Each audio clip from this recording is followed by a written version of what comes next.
The Breeders' Cup, the first weekend in November, represents the champions of the sport, the fastest, the most talented horses from all around the world. They collide to compete for millions of dollars, championship glory, and for some, horse racing history. But if you're new to racing, maybe you said, wait, I thought only the Kentucky Derby mattered.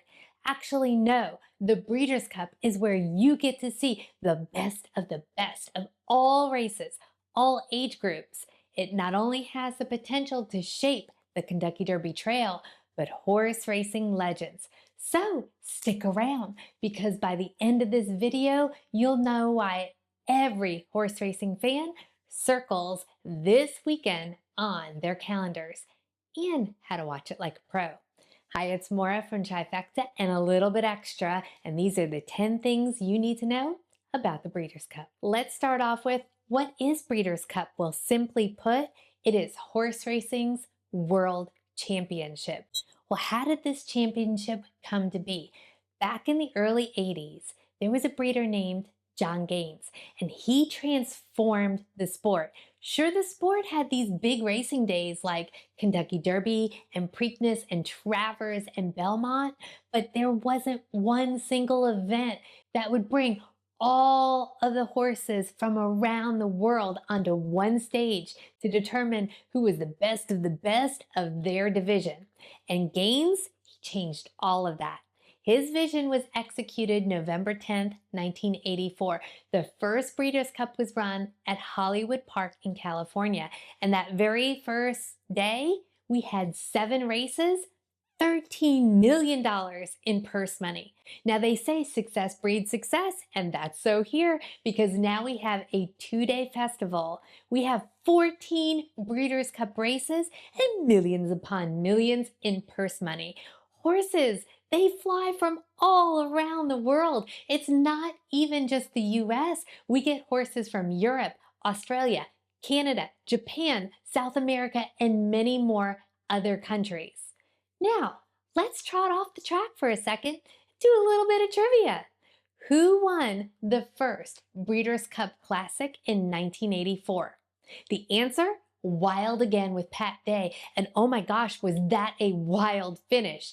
He held off Gate Dancer and Slew of Gold in the stretch to win with odds of, get this, 31-1. How about a multiple choice question?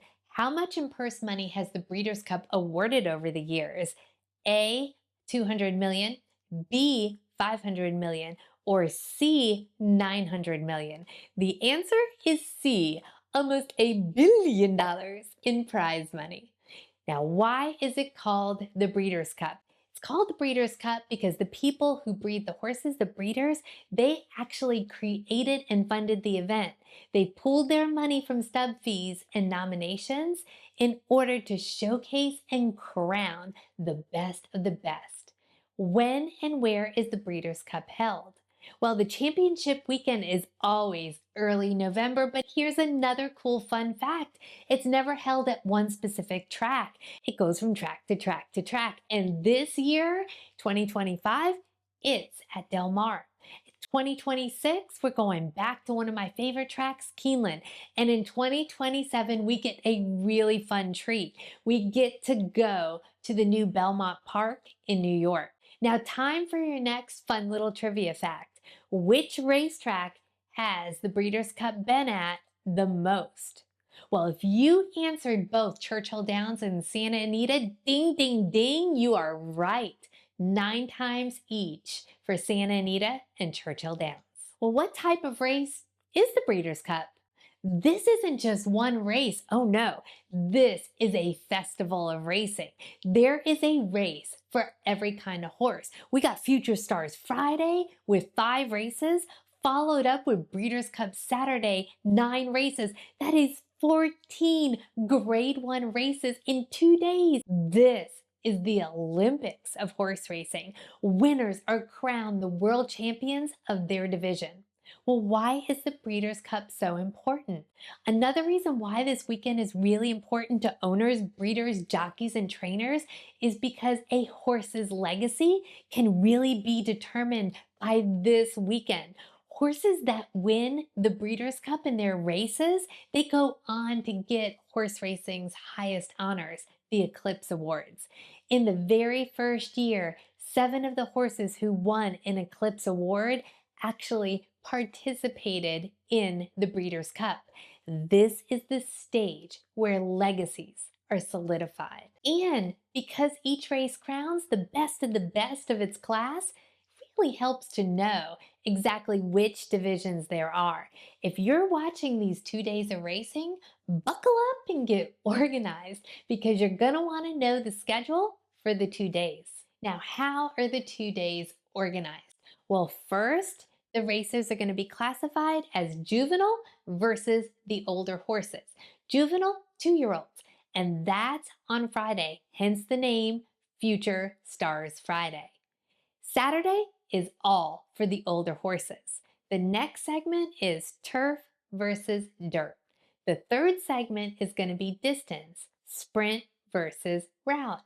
And then the fourth segment is going to be filly and mares only or open.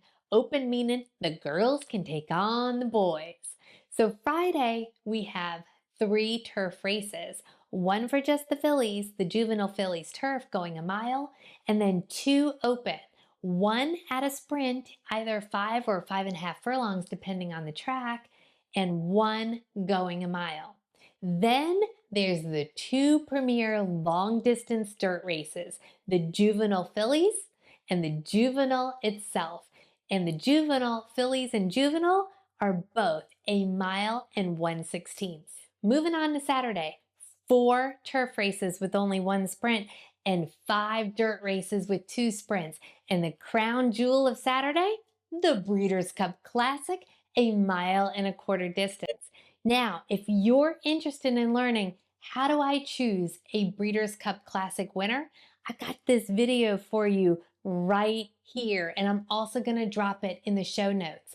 Built on 30 years of data and the foundation of handicapping, this will help you organize your data and narrow that full field to 3 to 4 horses using speed, form, and class.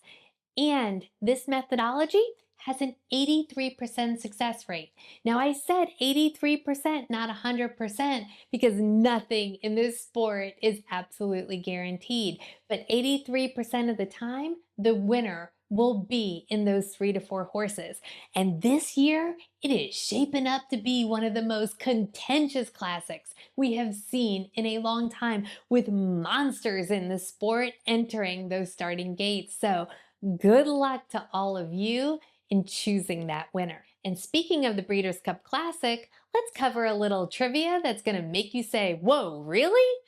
Who had the largest winning margin in the Breeders' Cup Classic?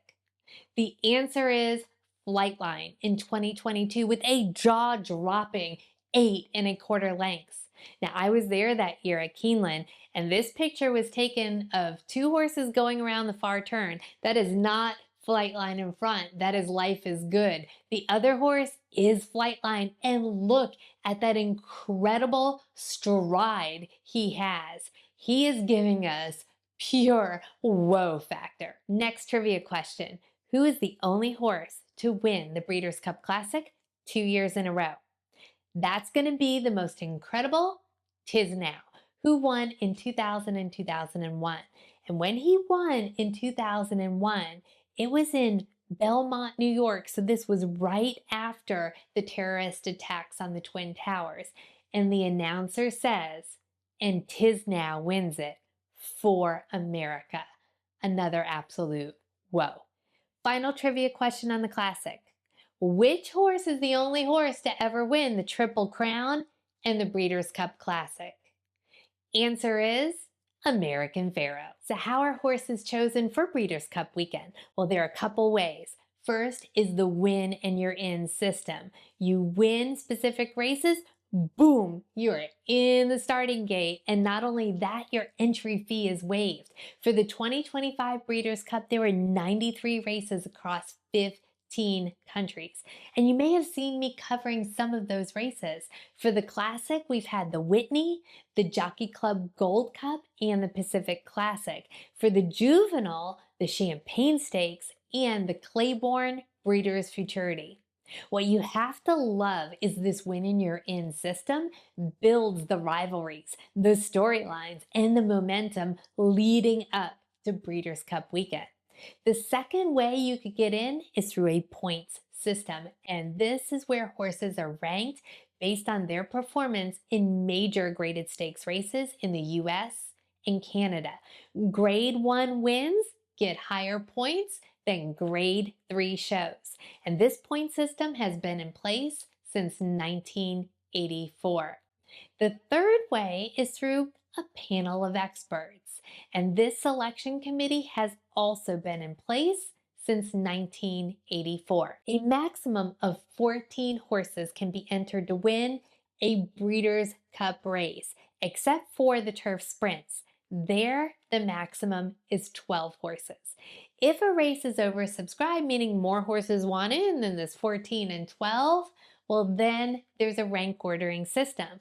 First, all the win in your in candidates that want to get into that starting gate, get in. Then up to a total of 6 or 7 horses, those point system rank ordering takes effect. Now, a horse has to have a minimum of 8 points, except for if they're a juvenile, a minimum of 6 points to get in through the point system. The remaining 6 to 7 horses get decided upon by that selection committee, that panel of experts. What other countries participate in the Breeders' Cup? Well, as I mentioned before, the Breeders' Cup is an international event. Since 1984, there have been over 4,800 starters in Breeders' Cup races, and nearly 3,700 are from the US. But each year, other countries show up, like Ireland, Great Britain, France, Argentina, Germany, Japan, Australia, and others. And while they participate in the dirt races, where they dominate is on the turf. Of the races they have won, 84% have been on the turf. Fun trivia fact time. Is the leading trainer of the filly and mare turf from the US or not from the US? Well, although Ireland and Great Britain have dominated this race, the filly and mare turf, getting 14 of the 26 wins, the leading trainer is US's Chad Brown, 4 wins. Why do horse racing fans really love the Breeders' Cup? We've got 2 days of grade 1 racing. And for those of you who are new, that is the elite of the elite competition. We got horses from all around the world, global talent, intense rivalries. What's not to love? Every race has got some drama. Every division has a star, and every year we walk away with new champions and unforgettable moments. And for those of you who love to evaluate the horses and try to pick some winners, you got so much to dig into here. Lots of data, lots of stats. Horses, they look to be of similar quality. It makes for a big challenge and big fun. And for bettors, they really like the large pools and the potential for those big payouts. Last year alone, the amount of money that was bet on the 2 days of Breeders' Cup, over $179 million. And the average payouts over the years has ranged from $11 to $30 across all divisions. Now, for me personally, I'm going to be helping you. I'm going to be covering a few of these races. And if you know me, I'm going to dig deep into the stats. I'm going to be looking for those angles to help you find the winners. So if that sounds fun to you, make sure you hit like and hit subscribe. How is the Breeders' Cup different from the Kentucky Derby? Well, let's start with how they're similar. Prestigious races. They create legendary horses, worldwide coverage. But these two are completely different events. When people talk about the Kentucky Derby, they really mean one specific race at Churchill Downs for 3-year-olds only on the first Saturday in May. The Breeders' Cup, however, is currently a 14-race championship series held over 2 days. The track can change from year to year, and it's not just restricted to 3-year-olds. To get into the Kentucky Derby, a horse has to accumulate points in specific points races. To get into the Breeders' Cup, well, we've got the Win and You're In series, the rankings, and the invitations from the selection committee. Now, when you think Kentucky Derby, you think spring, big hats, mint juleps. And when you think about the Breeders' Cup, you think fall, glamour, elite racing. But these two are connected. You typically see horses that were in the Kentucky Derby enter the Breeders' Cup. In fact, this year in the Classic, we've got Sovereignty, the Kentucky Derby winner. And last year's winner of the Classic, Sierra Leone, came in second in the Kentucky Derby. And then on Friday, we got Breeders' Cup Juvenile, which is a Kentucky Derby points race. So one final trivia fact that's going to impress all your buddies at your Breeders' Cup watch party.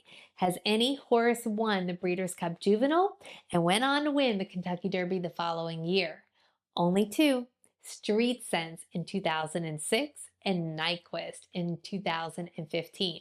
Now, if you got all of the questions throughout the whole video right, go ahead and throw on that garland of purple and gold flowers because you are a legend in my book. Cheers.